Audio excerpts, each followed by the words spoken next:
Hi everyone, welcome to my YouTube channel అత్త చేతి వంట. ఈరోజు వెజ్ ప్రియులకు పండగ. ఎందుకంటే మనం ఈరోజు బిర్యానీ చేస్తున్నాం, అది కూడా పనసకాయతో. ఏంటి, పనసకాయతో వంట కూడా చేస్తారా అని మీరు అనుకోవచ్చు. కానీ నాన్ వెజ్కి ఏమాత్రం తీసిపోకుండా కమ్మగా ఉంటుంది. ఈ బిర్యానీలోకి పచ్చి బేలీఫ్ వేసుకుంటే చాలా బాగుంటుంది, లేకపోతే ఎండినదైనా వేసుకోవచ్చు. ఇప్పుడు పనసకాయను ఎలా కోసుకోవాలో చూద్దాం. ముందుగా చేతులకు కత్తికి నూనె బాగా రాసుకోవాలి. పనసకాయ తొక్క తీసి చిన్న చిన్న ముక్కలుగా కోసి పక్కన పెట్టుకోవాలి. గమనించండి, పనసకాయను వాడాలి, పనస పండును కాదు. కావలసిన పదార్థాలు: పనసకాయ ముక్కలు, ఉల్లిపాయ ముక్కలు, టమోటా, పచ్చిమిర్చి, అల్లం వెల్లుల్లి పేస్ట్, కొబ్బరి పేస్ట్, ఆయిల్, కరివేపాకు, కొత్తిమీర, కారం పొడి, ధనియాల పొడి, ఉప్పు, పసుపు, స్పైసెస్, మరాఠీ మొగ్గ, లవంగ, పట్ట, యాలకలు, బిర్యానీ ఆకు, రైస్.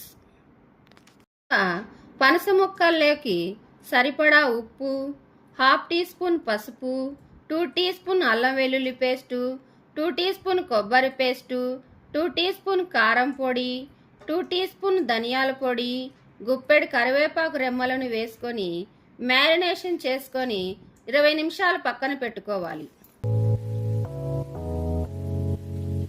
20 minutes later.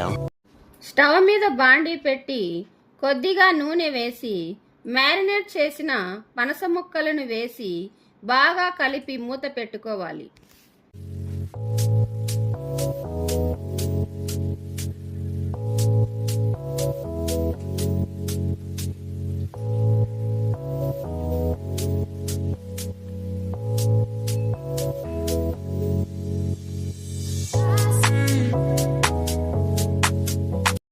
ఐదు నిమిషాల తర్వాత పనస ముక్కలను కలుపుకొని 1 గ్లాస్ నీళ్లు పోసుకొని మూత పెట్టి హై ఫ్లేమ్ మీద 8 నుంచి 10 నిమిషాలు ఉడికించుకోవాలి.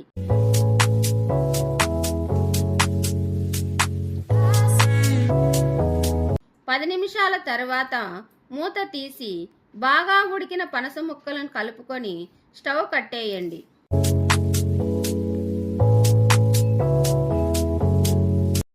బిర్యానీ కోసం స్టవ్ మీద మందపాటి బాండీ పెట్టుకొని నూనె వేడి చేసి అందులో బిర్యానీ ఆకు, అనాస పువ్వు, 1 చిన్న ఇంచు చెక్క, 5 లవంగాలు, 2 మరాఠీ మొగ్గ, కొద్దిగా జాపత్రి, 5 యాలకలు వేసి వేపుకోవాలి. ఇప్పుడు తరిగిన 2 ఉల్లిపాయలు, 5 పచ్చిమిర్చి వేసుకొని బాగా కలుపుకోండి.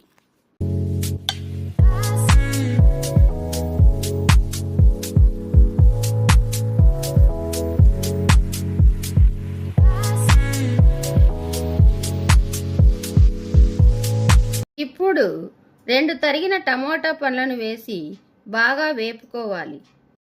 ఉల్లిపాయలు, టమోటాలు మగ్గిన తర్వాత మనం ముందుగా మ్యారినేట్ చేసి ఉడకపెట్టుకున్న పనస ముక్కలను వేసి బాగా కలుపుకోండి.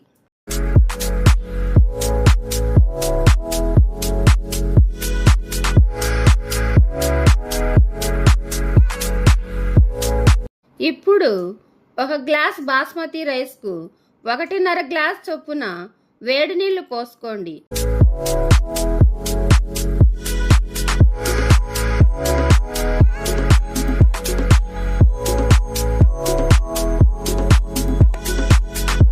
ఇప్పుడు నానబెట్టిన బియ్యాన్ని వేసుకొని తగినంత ఉప్పు వేసుకొని కలుపుకొని మూత పెట్టి హై ఫ్లేమ్ మీద 7 నిమిషాలు ఉడికించండి.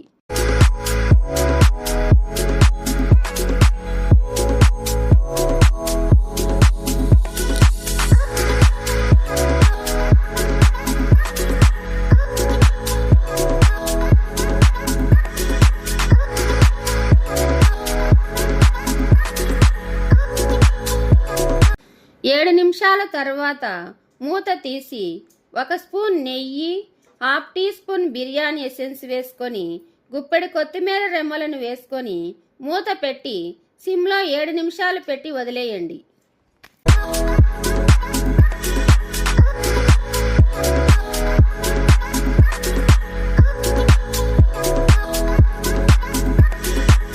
ఏడు నిమిషాల తర్వాత మూత తీసి మెతుకు విరగకుండా చూసుకోండి.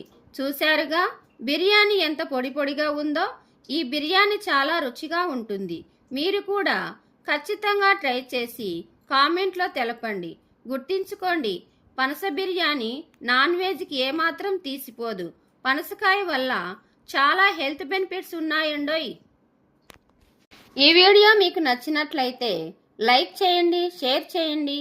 మరిన్ని వీడియోస్ కోసం మా ఛానల్ని సబ్స్క్రైబ్ చేసుకోండి. Thank you for watching.